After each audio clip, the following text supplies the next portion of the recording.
Chris Markowski and Jenna Lane from your wake-up call. And unfortunately, Jenna, we're here to talk about a topic much nicer, especially around Thanksgiving. We're talking about some more positive things. But again, like I said, no spoonful of sugar to make the medicine go down. We're not Mary Poppins. Ferguson, Missouri, verdict came down. I wasn't surprised what happened. Were you? Not particularly, especially with more and more of the facts that really over the last few months have emerged in this case. And they had, 3 separate investigations going on. Mm-hmm. You start to hear more and more of these facts coming out. The fact that the credibility of some of the witnesses was being challenged. Well, Kind of expected it.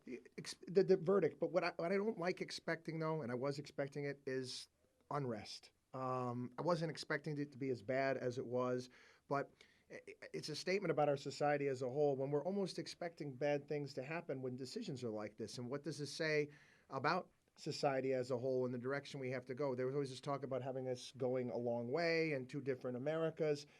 In many respects, I think that this stuff has kind of grown, and it's what do they call it? Astroturfing. I think the media kind of exacerbates some of these problems and makes them actually creates them in of themselves. This story, it could have been nipped in the bud. This didn't have to happen if it was covered, in my opinion, correctly from the beginning. Well, we talked about it earlier as well on our program, the fact that social media played a role. And you heard the prosecutor last night saying that, he came down hard on the folks that were turning to social media, which, granted, these are citizens out there becoming citizen journalists. But at the same time, I think there's a danger in the media relying solely on just these tweets that are being put out there and these photos, knowing, or at least you should know, that the person that's tweeting this, posting this, it's not an unbiased individual. There's going to be, someone that has strong feelings. That's why they're taking to social media in the first place. And as a journalist, it should not be the sole thing that shapes your reporting.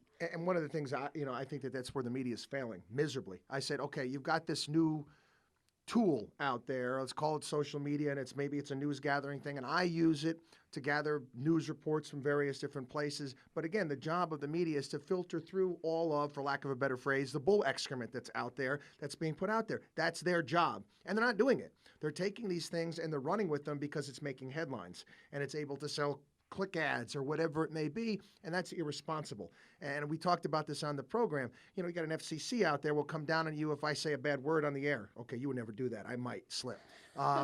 Or, you talk about a wardrobe malfunction or something like that. What's worse? I mean, we just had how much, the millions and millions of dollars worth of damage to a community. What's worse? And that's some of the issues that I have. Well, and too, you see some of these racy headlines. I mean, USA Today talking about the fact that Ferguson is on fire. Now, these images suggest that, but at the same time, it's okay. Let's make sure to be very careful with the way we're reporting this because you're not only inciting violence, although I'm not going to say the media is necessarily inciting it. Not all publications are like that, but you're having to deal with protests all around the